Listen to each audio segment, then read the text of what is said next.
மானம் குறையும் இன்னு மாசு படியும் இன்னு வீணா கதை முடிஞ்சு போச்சு.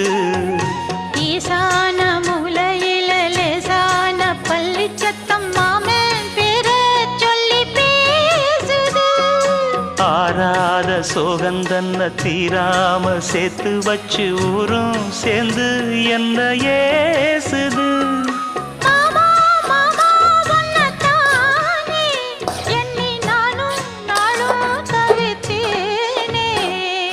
கூண்டுக்குள்ள என்ன வச்சு கூடி நின்ன ஊரை விட்டு கூண்டுக்குள்ள போனதென்ன கோலக்கிளி.